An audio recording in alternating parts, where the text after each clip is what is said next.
ஒரு பாயிண்ட்ல உங்களுக்கு ஃபுல்லா நெகட்டிவா போயிட்டு இருக்கும்போது நான் எஃப்ஜே அம்மாவோட ஒரு இன்டர்வியூ எடுத்து போட்டேன். ஓகே. அது அப்படியே வந்து பயங்கர பாசிட்டிவா கன்னியாக்காக வந்து மாறுச்சு. என் இடத்துல வந்து கனி இருக்கா அம்மாவா, அதுதான் எனக்கு தோணும். எஃப்ஜே சுத்தமாக நான் யோசிக்கலைங்க. இவ்வளோ அவன் சின்ன பையன் ஏதாவது ஒன்றுனா ரீசெண்டாக தியா என் தலையை இப்படி தடவினா. அப்போ நான் சொன்னேன், எஃப்ஜே என்னை இப்படி தான் தலையை தடவி கொடுப்பேன். நமக்கு ஒரு பையன் இருந்தால் வந்து ஒன்று பண்ணுவாளா, நம்ம அழுதோன்னா. அப்படி ஒரு ரிலேஷன்ஷிப் எனக்கு வந்து ஸ்லைட்டஸ்ட் ஐடியா கூட இல்லை. இதை வெளியில் ஒரு மாதிரி பேசுவாங்க. மக்கள் வந்து இவ்வளோ சிக் மென்டாலிட்டியோட கூட இருப்பாங்க அப்படின்றது தான் நான் பார்க்க முடிஞ்சது. நீ பூசண பூத்த கண்ணோட நீ பார்க்குறனா அதுக்கு நான் ஒன்றும் பண்ண முடியாது. Please go get life. இதை ஒரு தப்பாக சொல்லும்போது அவங்களுக்கு என்னோட ஹஸ்பண்டாக அவங்களுக்கு ஒரு வருத்தம் இருந்திருக்கும்ல, ஏன் இப்படி பேசுகிறாங்க. நம்ம உள்ளே இருந்துட்டு ஒன்று நினைப்பாங்க, ஆனால் வெளியில் இருந்துட்டு உள்ளே வர நெகட்டிவிட்டியை ஃபேமிலி வந்து ஹேண்டில் பண்ணுறாங்களா, அது ரொம்ப கஷ்டம். அது சாண்ட்ராவை பொறுத்த வரைக்கும் எப்போவுமே டவுட் வர ஒரு விஷயம் அதுவாக தான் இருக்குது. என்ன பண்ணுறாங்கன்னா, நம்மக்கிட்ட ஒன்று பேசுகிறாங்க, அப்புறம் வெளியில் ஒன்று காட்டிக்கிறாங்க. அது எனக்கு ஷோ ஃபுல்லாகவே நடந்திருக்கு. இவங்க கீழே தள்ளி விடுறதுக்கு ஒன்று முயற்சி பண்ணியிருக்காங்க. கீழே தள்ளி விடுறதுக்கு முயற்சி பண்ண விதம் தப்புன்னு நான் சொல்ல வரேன். கால் வச்சு அவங்க தள்ளினது வந்து ரொம்ப பெரிய தவறுன்னு நான் நினைக்கிறேன். அந்த மாதிரி தள்ளியிருக்க வேணாம். ரொம்ப மோசமாக பேசி இவங்களை வெளியில் அனுப்புறது என்னோட ஸ்ட்ராட்டஜி அப்படின்னா அது தப்பானா அதுவுமே தப்பு தான். புரியுதா? பார்வதி பற்றி ஒன்று சொல்லியிருப்பாங்க, எனக்கு அதுவுமே ஆச்சரியமாக இருந்தது. எனக்கு உங்கள் ஹஸ்பண்ட் ரொம்ப பிடிக்கும், அவரை நான் டிவியில் பார்த்துருக்கேன், அவரோட ரசிகைன்னு சொல்கிறது மட்டுமே ஒரு பொண்ணை தப்பாக பேசுகிறதுக்கான இதாக எப்படிங்க இருக்க முடியும்? எனக்கு பார்வதி மேலே நிறைய விமர்சனங்கள் இருக்குது. பட் இந்த மாதிரி விமர்சனங்கள்லாம் நான் பார்வதி மேலே வைக்க மாட்டேன். திருப்ரோ வந்து ரொம்ப சைலண்டாகவே இருந்தார். ஏன் அப்படின்னு சொல்லி ஒரு கொஸ்டின் இருக்குல்ல. உள்ளே அனுப்பும்போது ஃபேமிலி வரும்போது கூட அவங்க வந்திருக்க மாட்டாங்க. பார்த்தீங்கன்னா வெளியில் தன்னை காட்டிக்கிற ஆள் கிடையவே கிடையாது. 3 ஸ்டார்ஸ்க்கு அப்போ நீ இருந்தானா நீ வருவியான்னு எனக்கு தெரியலடி, நான் வரலன்னா நீ கோச்சக்கூடாது அப்படி சொன்னாங்க. அது ஓகே. இவ்வளோ வருஷம் எனக்கு அவனை தெரியும், புரிஞ்சுக்கிறது தானே வாழ்க்கை. எனக்கு ஐ நோ ஹிம். அவங்க வரமாட்டாங்க, ஆனால் அதை மீறி உள்ளே போயிட்டு ஐயோ எப்படியாவது பார்த்துடணும், வந்துட்டாங்கன்னா நல்லா இருக்கும்னு ஒரு ஆசை இருந்தது. ஸோ வரல, அக்செப்ட் பண்ணிட்டு போயிடணும். அதனால நான் எதுவுமே கேட்கல. அம்மாவுக்கு கொஞ்சம் உடம்பு இல்லை, நான் உள்ளே கூட சொல்லியிருப்பேன். ஸோ அப்பா தான் எங்களை ரொம்பவே பார்த்துக்கிட்டாரு. இந்த தாயுமானவன் நாங்கள் நிறைய இடத்துல சொல்கிறதுக்கு காரணம் அதுதான். சின்ன வயசுலேருந்து அப்பா ரொம்ப கஷ்டப்பட்டுருக்காரு. எங்கள் அப்பா எப்படின்னா அசிஸ்டன்ட் டைரக்டர்னா வேலை இருக்கிற அசிஸ்டன்ட் டைரக்டருக்கே அப்போ காசு இருக்காது. எங்கள் அப்பா வேலை இல்லாத அசிஸ்டன்ட் டைரக்டர், ஒரு இடத்துலையும் போய் சான்ஸ் தேடுற ஒரு அசிஸ்டன்ட் டைரக்டராக தான் அப்பா இருந்திருக்காரு. எங்கேயாவது காசு கிடச்சுன்னா எந்த இடத்துல இருந்தாவது ஓடி வந்து வீட்டுக்கு அந்த காசை கொடுத்துட்டு சாப்பாடுக்கு ரெடி பண்ணிட்டு போகிற ஒரு அப்பாவாக இருந்திருக்காரு. அன்பு காட்டணும், அன்பு தூக்கி பிடிக்கணும், இல்லை பிக் பாஸ் வீட்டுக்கு அன்பு ஒத்து வராதுன்றதை மாற்றணும், அந்த மாதிரியான எந்த எண்ணமும் கிடையாது. இதுதான் நான். இதை என்னை ஏற்றுக்கிற 10 பேர் எனக்கு போதும். புரியுதுங்களா? நான் இல்லாத ஒன்றா என்னை ஏற்றுக்கிற 1000 பேர் 1,00,000 பேர் எனக்கு வேணாம். நான் என்னவா இருக்கணும் அதை அப்படியே ஏற்றுக்கிற 10 பேர் போதுன்றது தானே எங்கள் லைஃப்பில் அழகு.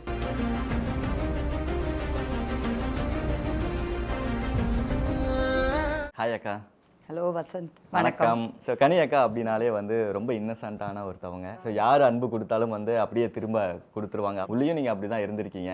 ஸோ அன்பு கேங்கோட லீடராகவும் இருந்திருக்கீங்க.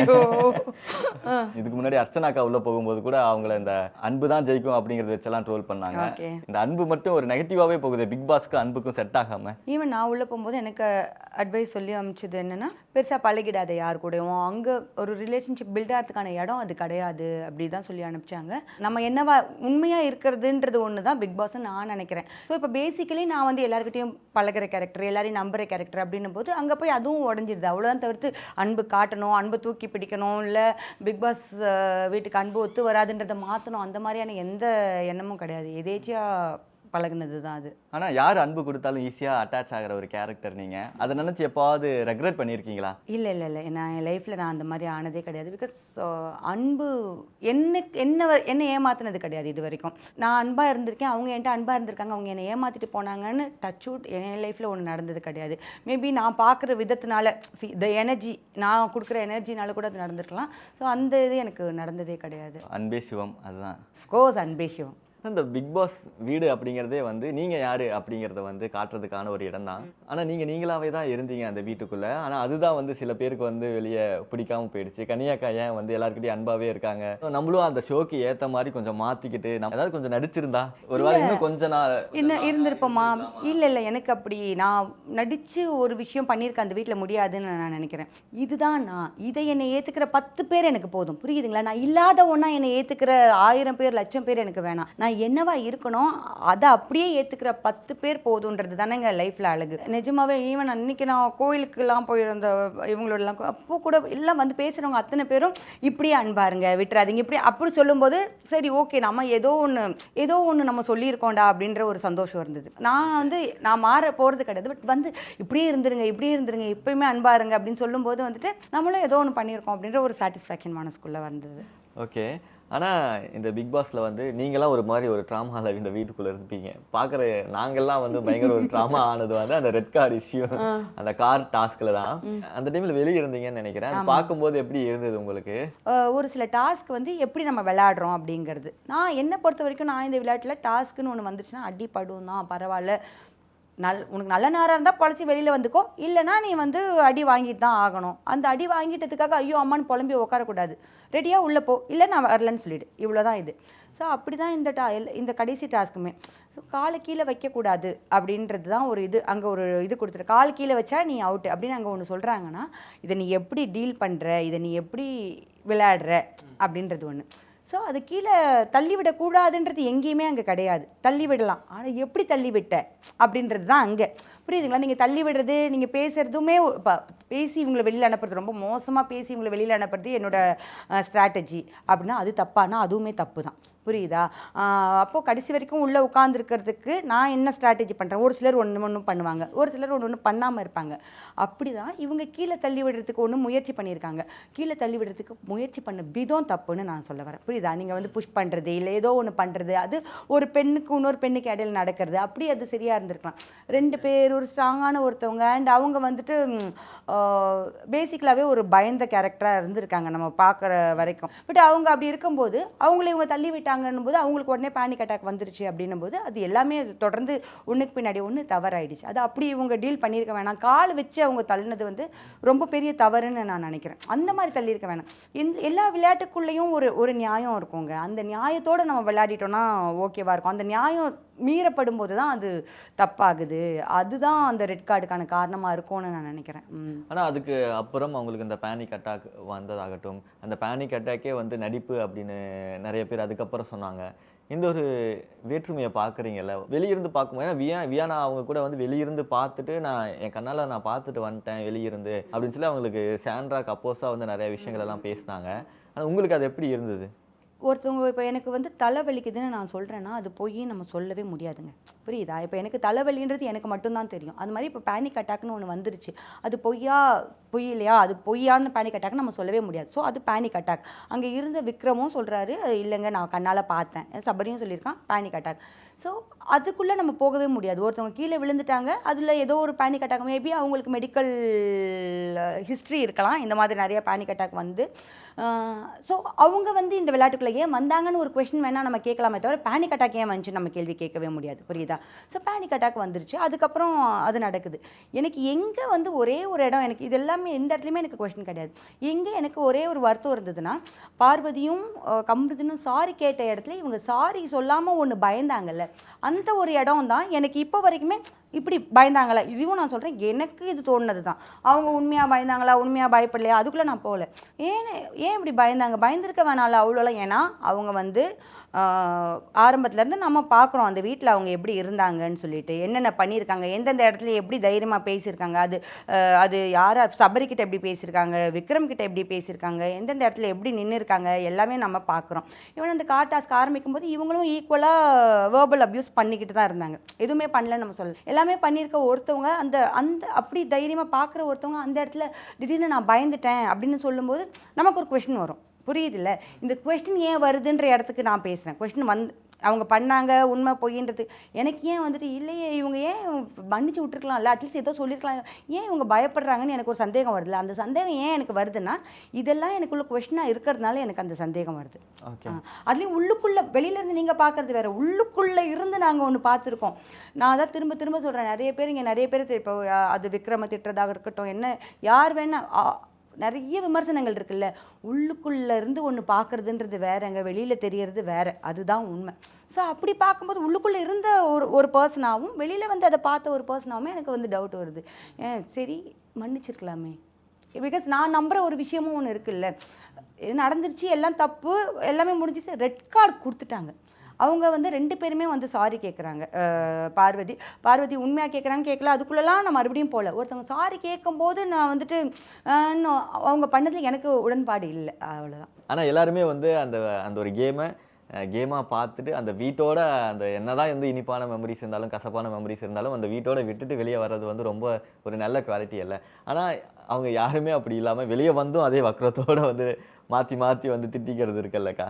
ஸோ நிறைய அந்த ஃபேன்ஸ் மீட்லையெல்லாம் நான் பார்க்குறேன், அவங்க இவங்க பேசுகிறது இவங்க வந்து இவங்கள பேசுகிறது அப்படின்னு. அப்போ வந்து அந்த ஸ்டேஜில் ஏறி சாரி கேட்டு ஹக் பண்ணி பண்ணதெல்லாம் வந்து கேமராக்காக பண்ண ஒரு விஷயமா அப்படின்ற மாதிரி மாறிடுச்சல்ல. அதுதான் எனக்கு வந்து அவங்கள பொறுத்த வரைக்கும், சாண்ட்ராவை பொறுத்த வரைக்கும் எப்போவுமே டவுட் வர ஒரு விஷயம் அதுவாக தான் இருக்குது. என்ன பண்ணுறாங்கன்னா, நம்மக்கிட்ட ஒன்று பேசுகிறாங்க, அப்புறம் வெளியில் ஒன்று காட்டிக்கிறாங்க. அது எனக்கு ஷோ ஃபுல்லாகவே நடந்திருக்கு. ஈவன் ஃபஸ்ட்டு அந்த தலை டாஸ்கில் என்கிட்ட பேசும்போது நான் அவங்கக்கிட்ட ஒரு வார்த்தையும் கேட்டுட்டு, உங்களுக்கு ஓகேவா சரியா இதை நம்ம பண்ணலாமான்னு கேட்டுட்டு நான் பேசுகிறேன். அங்கே சரின்னு சொல்லிட்டு வீக்கெண்டில் விஜய் சேதுபதி சார்ட்டு நான் ரொம்ப பயந்துட்டேன், என் குழந்தைங்களாம் பயந்துருவாங்கன்னு ஒன்று சொல்லும்போது தான் எனக்கு ஃபஸ்ட் டைம் என்னடா, பிகாஸ் நான் வந்து என்னளவுக்கு நான் திரும்பவும் சொல்கிறேன், என் வயசில் இருக்கிற ஒருத்தவங்க ஆல்மோஸ்ட் ஓகேவா, அவங்கக்கிட்ட ஏன் அளவு மெச்சூரிட்டி நம்ம எதிர்பார்ப்போம். பெருசாக ஒன்றும் இல்லை. இப்போ ஒரு சின்ன பொண்ணு வந்து பயந்து போயிட்டு நான் இதை பயந்துட்டேன்னு சொன்னால் கூட அந்த பொண்ணுக்கு அவ்வளோ மெச்சூரிட்டி கிடையாது, அது பயந்துருச்சுன்னு சொல்லலாம். அங்கே இருக்காங்க, அதை நான் எல்லாத்தையும் சொல்லி ஒன்று பண்ணியிருக்கேன், இங்கே வந்து ஒன்று சொல்கிறாங்க. அதுக்கப்புறம் ஈவன் வந்து நாங்கள் வேறு ஒரு டாஸ்கில் விளையாடும்போது வந்துட்டு ஜட்ஜஸ் பற்றின சண்டை வந்துச்சு எங்களுக்கு. அப்போது ஜட்ஜு வந்து நான் சொல்கிறேன், ஜட்ஜுனா வந்து நியாயமாக இருக்கணும், 2 சைடு இருக்கணும். அவங்க சொல்கிறாங்க ஜட்ஜுனா நமக்கு சப்போர்ட் பண்ணுறவங்க தான் ஒருத்தவங்களை ஜட்ஜாக செலக்ட் பண்ணணும் அப்படின்னு சொல்கிறாங்க. அந்த டாஸ்கில் அவங்க நடந்துக்கிட்ட விதம், உள்ளுக்குள்ளே நடந்துக்கிட்டது, வெளியில் வந்து என்கிட்ட நடந்துக்கிட்டது, அதுக்கப்புறம் பேசாமல் இருந்த ஒரு விஷயமா இருக்கட்டும், ஈவன் மற்ற விஷயங்களில் அவங்க எனக்கு ஒரு இடத்துல சாரி பரவாயில்ல நான் சாரி அப்படின்றாங்க, வெளியில் வந்து நான் அந்த இடத்துல சாரி சொல்லலை, இன்னொரு இடத்துல தான் நான் சாரி இது பண்ணேன்னு ஒன்று சொல்கிறாங்க. இந்த மாதிரி நிறைய விஷயங்கள் இருக்குது. ஈவன் நான் வெளியில் வர்றப்போ கை பிடிச்சிட்டு எனக்கு உங்களை ரொம்ப பிடிக்கும் கனி அப்படின்னு கண்ணில் கண்ணீரோட ஒன்று சொன்னாங்க. அப்போ கூட நான் நிறைய இடத்துல சொல்லியிருப்பேன், ஐயோ இதுவாது உண்மையாக இருக்கணும். எனக்கு உண்மையிலே தோணுச்சுங்க. ஏன்னா எனக்கு மனுஷங்க நல்லவங்களா இருந்துட்டா தான் பிடிக்கும். ஓகே, எதுக்குங்க ஒரு எனிமிட்டியை ஃபார்ம் பண்ணிகிட்டே வந்து கரெக்ட் இது எப்படியே உண்மையாக இருந்து அப்படியே இது ஃபாலோ ஆகி போயிட்டா நல்லா இருக்கணும். ஆனால் நான் வெளியில் வந்ததுக்கப்புறம் போய் விக்கல்ஸ் கிட்ட பேசும்போது ஒரு சில இடங்களில் வந்துட்டு நான் நிறைய இடத்துல உங்ககிட்ட வந்து பேசணும்னு நினச்சேன், ஆனால் வந்து கனி வந்து உங்களை அந்த மாதிரி கனி இருந்ததுனால உங்களால் வந்து பேசியிருக்க முடியாதுன்ற ஒன்று பதிவு பண்ண முயற்சி பண்ணாங்க, அது ஆகலைன்னு வச்சுக்கோங்க. ஸோ அப்படி திருப்பி ஒன்று சொல்கிறது, என்னை பற்றி சொல்கிறதா இருக்கட்டும், ரம்யாவை பற்றி ஒன்று பேசுகிறதா இருக்கட்டும், இல்லை வந்து வியானா கிட்ட என்ன சொன்னாங்கன்னு எனக்கு தெரியல, அதுக்குள்ளே நான் போக முடியாது. அகெயின் அவங்க பார்வதி பற்றி ஒன்று சொல்லியிருப்பாங்க, எனக்கு அதுவுமே ஆச்சரியமாக இருந்தது. பார்வதி பற்றி ஒரு விஷயம் சொல்கிறாங்கல்ல, எனக்கு ஏங்க ஒரு பொண்ணு வந்து எனக்கு இவரை பிடிக்குங்க அப்படின்னு தெளிவாக சொல்கிறதுனால மட்டும் அந்த பொண்ணு எப்படிங்க தப்பான விவரம், எனக்கு உங்கள் ஹஸ்பண்ட் ரொம்ப பிடிக்கும், அவரை நான் டிவியில் பார்த்துருக்கேன், அவரோட ரசிகைன்னு சொல்கிறது மட்டுமே ஒரு பொண்ணை தப்பாக பேசுகிறதுக்கான இதாக எப்படிங்க இருக்க முடியும்? ஸோ நான் அப்படி பார்க்கல. எனக்கு பார்வதி மேலே நிறைய விமர்சனங்கள் இருக்குது, பட் இந்த மாதிரி விமர்சனங்கள்லாம் நான் பார்வதி மேலே வைக்க மாட்டேன். ஸோ இப்படி தொடர்ந்து அவங்க மேலே நிறைய பார்த்துக்கிட்டே வர்றதுனால அவங்க சொல்கிற விஷயங்கள் எதையும் நம்ப முடிய மாட்டேங்குது. வெளியில் வந்து இப்போயுமே உள்ள எல்லாத்தையும் எக்ஸ்பிளைன் பண்ணி அந்த என்ன ஒன்று சொன்னாங்களே, ஏதோ வந்து என் குழந்தைங்க தான் நீங்கள் பாடுறீங்கன்னு ஏதோ சொல்லி அதை நான் அங்கே எக்ஸ்பிளைன் பண்ணி வீக்கெண்டில் எக்ஸ்பிளைன் பண்ணி எல்லாம் புரிஞ்சுக்கிட்டேன்னு எல்லாமே பேசி மறுபடியும் இப்போது நேற்றோ ஏதோ ஒன்று ஷேர் பண்ணியிருக்கேன், ஏன் வந்து மற்றவங்க கிட்டலாம் இது பண்ணாமல் என்கிட்ட மட்டும் பண்ணாங்க அப்படின்ற மாதிரி ஒன்று ஷேர் பண்ணியிருக்காங்க. நிறைய விஷயம் இன்னும் அவங்க அதை விட்டு கடந்து வராமல் இருக்கிறது தான் தெரியுது எனக்கு. சரி ஓகே, நீங்கள் அதை கேரி பண்ணணுன்னா கேரி பண்ணுங்கள், அவ்வளோதாங்க. நம்ம வந்து விட்டுட்டு வெளியில் வந்துட்டோம், நம்ம எல்லாருக்குமே தனித்தனி லைஃப் இருக்குது, அதை நோக்கி போகணும்னு நினைக்கிறோம். அதை தான் நான் பிடிச்சிட்டு இருப்பேன்னு சொல்லும்போது அவங்கக்கிட்ட போய்ட்டு ஐயோ ஃப்ரீயாக வாங்க நல்லா வாழலாம்னு சொல்கிறதுக்கான நேரமும் டைமும் எனக்கு இல்லை. ஐ ஹவ் மை லைஃப்னு நான் நினைக்கிறேன். ஸோ கனியக்கா அந்த வீட்டுக்குள்ளே நிறைய விஷயங்கள் பண்ணியிருந்தாங்க, இருந்தாலுமே வெளியே வந்து எப்படி ப்ரொஜெக்ட் ஆச்சு அப்படின்னா, கனியக்கா சமைக்க மட்டும்தான் உள்ளே போயிருக்காங்களா, ஏன் அவங்க வந்து கேமே விளையாட மாட்டாங்க, எல்லா டாஸ்க்லையும் இன்வால்வாக இருக்க மாட்டாங்க அப்படின்ற மாதிரி நிறைய விஷயங்கள் எல்லாம் வந்துச்சு. ஒருவேளை நம்ம சமையலை தாண்டி வேறு இன்னும் நம்ம எக்ஸ்ட்ரா விஷயங்கள் பண்ணியிருக்கலாமோ அப்படின்னு தோணுச்சு. இல்லை, ஆக்சுவலி என்னென்னா நான் வந்து அந்த வீட்டில் பண்ணாத விஷயமே கிடையாது. டாஸ்க்னால் எந்த டாஸ்கில் நான் இன்வால்வாக ஃபஸ்ட்டு ஆரம்பித்த அந்த பாட்டில் டாஸ்கில் ஆரம்பித்து கடைசியான நான் எந்த ஒரு அது தலை டாஸ்க்காக இருக்கட்டும் எதுவாக இருக்கட்டும் எனக்கு பிடிச்சவங்களோட நான் விளையாடுறதா இருக்கட்டும், நாங்கள் 100% கொடுப்போம், சண்டை போட்டுக்குவோம், வேறு டீமில் இருந்தாலும் எங்களுக்கு கோவம் வரும், நாங்கள் எதிர்த்துக்குவோம், அடுத்த நிமிஷம் சேர்ந்துக்குவோம். நீங்கள் ஏதாவது ஒரு எக்ஸாம்பிள் சொல்லுங்கள், எங்கே நான் விளையாடல, எங்கே நான் வந்து பண்ண வேண்டிய விஷயம் பண்ணலை, எங்கே நான் கேள்வி கேட்க வேண்டிய இடங்களில் கேள்வி கேட்கல, இது எல்லாமே நடந்திருக்கு. புரியுதா? நான் கேட்ட விதம் வந்து கத்தி இல்லை அழுது அப்படி கேட்கறது தான் நீங்கள் எதிர்பார்க்குறதுனா அது நான் இல்லை. நான் எப்படி கேட்பனோ நான் அப்படி கேட்டிருக்கேன். அது உங்களுக்கு தெரிஞ்சிச்சா இல்லையா அப்படிங்கிறது தான் இங்கே முக்கியம். சமையல் ரொம்ப பிடிக்கும் உங்களுக்கு, ஆனால் அது கிளீனிங் ரொம்ப பிடிக்காது உங்களுக்கு. எப்படி அது மேனேஜ் பண்ணீங்க உள்ள? எல்லாத்தையும் பண்ணி தான் நாங்கள் இங்கே இந்த வீட்டுக்குள்ளே போகும்போது எனக்கு இது பிடிக்கும் இது பிடிக்காதுன்றது தூக்கி போட்டுட்டு தான் போகணும். ஸோ நான் அந்த மைண்ட் செட்டில் தான் போனேன். எனக்கு போர் அடிக்கும் எனக்கு உண்மையிலே நான் சொல்கிறேன், துணி துவைச்சிருவேன், எனக்கு பாத்திரம் விளக்க போர் அடிக்கும், நான் வீட்டில் ஃபுல்லாக சொல்லுவேன். ஆனால் அப்படி நமக்கு பிடிச்சதெல்லாம் பண்ணுறது மட்டும் இல்லை, நம்ம கம்ஃபர்டபுளான வேலை பண்ணுறது மட்டும் இல்லை லைஃபு. அதை சொல்கிற இடம் தான் பர்டிகுலர்லி பிக் பாஸ். நீ வந்து உன் கம்ஃபர்ட் ஜோனுக்குள்ளேருந்து வெளியில் உன்னை தூக்கி போட்டு அடித்து துவைக்கிற ஒரு இடம் தான் பிக் பாஸ். ஸோ அங்கேயும் போயிட்டு ஐயோ அப்படின்னு சொல்ல முடியாதுல்ல, அதனால எல்லாத்தையும் பண்ணி தான் ஆகணும். அந்த வீட்டுக்குள்ளே இருந்துட்டு வந்தாலே வந்து அந்த ஒரு வீட்டோட தாக்கம் வந்து இன்னும் கொஞ்ச நாள் அப்படியே நம்ம கூடயே வந்து ட்ராவல் ஆகிட்டே இருக்கும்னு நிறைய கண்டஸ்டன்ட் வந்து சொல்லியிருக்காங்க. நிறைய பேருக்கு வந்து அதுலேருந்து வெளியே வரதுக்கே ஒரு 2 to 3 months வந்து எடுத்துக்கும் அப்படின்னு. உங்களுக்கு எப்படி இருந்துச்சு அந்த விட்டு வெளியே வந்ததுக்கப்புறம்? இப்போ என்ன மாதிரி ஒரு மைண்ட் செட்டில் இருக்கீங்க? இன்னும் அப்படியே தான் இருக்கீங்களா? தெரியல எனக்கு. சும்மா திரு வந்து அடிக்கடி ஏய் நீ இன்னும் பிக் பாஸ்குள்ள இல்லடி அப்படி சொல்லுவாங்க. ஓகேவா, லைக் ஏதோ மேபி கொஞ்சம் இன்னும் நான் பயங்கர பரபரன்னு இருப்பேன், வேலை ஏதோ ஒன்று செஞ்சுட்டே இருப்பேன் வீட்டில். அப்படி அந்த பரபரப்புக்குள்ளே நான் இன்னும் போகல. நான் இன்னுமே வந்து கொஞ்சம் அமைதியாக உட்காந்துருக்கேன். சில விஷயங்கள் அப்படி அந்த மாதிரி விஷயங்கள்ல நான் இன்னும் என்னோட ரொட்டீன் ஸ்டார்ட் ஆகலை. ஜிம் போகணுமான்னு இன்னும் அதுக்கு ரெடி ஆகலை. எதுவுமே என்னோட ரொட்டீன் லைஃப் இன்னும் ஸ்டார்ட் ஆகலை. அப்படி எனக்கு ரொம்ப கஷ்டமாக இருக்குன்னுலாம் சொல்ல முடியாது. நான் நார்மலாக தான் இருக்கேன். என்ன பிக் பாஸ்லேருந்து வந்ததுக்கப்புறம் அங்கே எல்லாத்தையும் கேட்டு இன்னும் கேள்வி கேட்க ஆரம்பிச்சேன். இது இப்படி தான், இது சரி, இது தப்பு, அந்த ஒரு விஷயம் இருக்கு. ஓகே, கொஞ்சம் வித்தியாசமான கனியாக்கா தான் எல்லாரும் பார்க்குறாங்களா? ஆமாம் இருக்கலாம். அவங்களுக்கு சும்மா நீ அங்கே பேசுகிற மாதிரி பேசுறது அப்படி மற்றவங்க சொல்லும்போது நமக்கு அது தெரியுது. அதனால நான் சொல்கிறேன். திருப்ரோ வந்து ரொம்ப சைலண்ட்டாகவே இருந்தார்.